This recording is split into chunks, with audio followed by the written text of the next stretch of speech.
আর পাঁচটা বনেদি বাড়ির পুজোর থেকে অনেকটাই আলাদা কলকাতার দর্জি পাড়ার মিত্র বাড়ির দুর্গাপুজো। 219 বছর আগে রাধাকৃষ্ণ মিত্রের উদ্যোগে এই বাড়িতে শুরু হয়েছিল পুজো। পুজোর যাবতীয় ভার সামলান বাড়ির মহিলারাই। পুরনো সংরক্ষিত ছাঁচেই এখনো গড়া হয় নতুন প্রতিমা। দশমীতে কনকাঞ্জলি দেওয়ার পরে মা দুর্গার আসনে বসেন বাড়ির মহিলারা।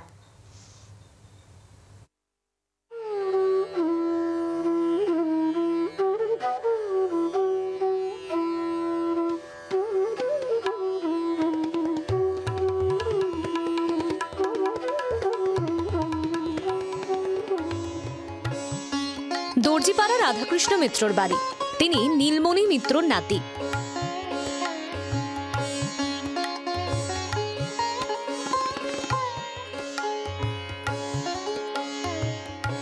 এই বাড়ির পুজোর বয়স 219 বছর।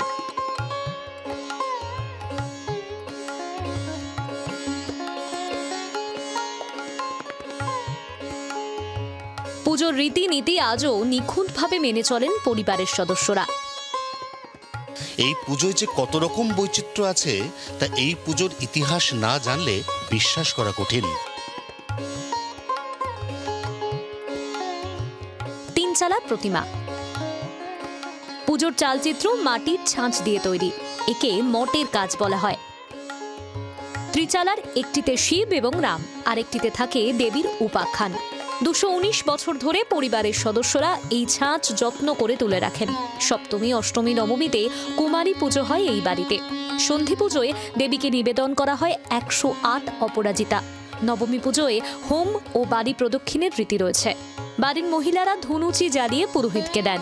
পুজোর সব থেকে বড় বৈশিষ্ট্য দশমীর দিন। সেদিন মায়ের সিংহাসন থেকে মূর্তি নামিয়ে প্রদক্ষিণের পর শূন্য সিংহাসনে বসেন বাড়ির মহিলারা। এটাই কলকাতার সেই বনেদি বাড়ির একমাত্র পুজো যেখানে মায়ের সিংহাসন থেকে দশমীর পর মা যখন নেমে প্রদক্ষিণ করেন তখন সিংহাসনে আসীন হন বাড়ির মহিলারা। কারণ দেবী মা যেমন আদ্যাশক্তি, দেবী মা যেমন নারী শক্তির প্রতীক, বাড়ির মহিলারাও তো তাই। আমরা বর্তমানে মাতৃশক্তিরাই সেই মাতৃশক্তির আবাহন করি এবং মার বরণের পর আমরা সিংহাসনে বসে মাকে সেটাই বলি যে মা, তুমিও মা, তুমিও মাতৃশক্তি। তোমার মধ্যে যে ক্ষমতা রয়েছে, আমরাও মা, আমরাও মাতৃশক্তি। তার পরমাণুও আমাদের মধ্যে অনুরণিত করো, যেন আমরা তোমার মতোই অন্যায়ের দমন করতে পারি, আবার সেই সঙ্গে মাতৃত্বের সেই স্নেহ ভালোবাসায় সংসারকে ভরিয়ে দিতে পারি। একসময় পাঁঠা বলির রেওয়াজ থাকলেও তার পরিবর্তে এখন চিনির নৈবেদ্য বলি দেওয়া হয়। দেবীকে দেওয়া হয় লুচি, গজা, মিষ্টি ভোগ।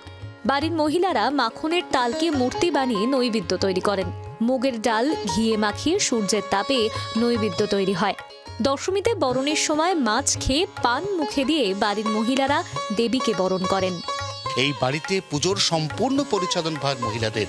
আক্ষরিক অর্থেই এই বাড়ি থেকেই ধ্বনিত হয় কলকাতা শহরের নারী শক্তির জয়গান। জি 24 ঘন্টার জন্য ক্যামেরা অরিন্দমের সঙ্গে অয়ন, কলকাতা। বাংলার আওয়াজ, বাঙালির আবেগ, জি 24 ঘন্টা।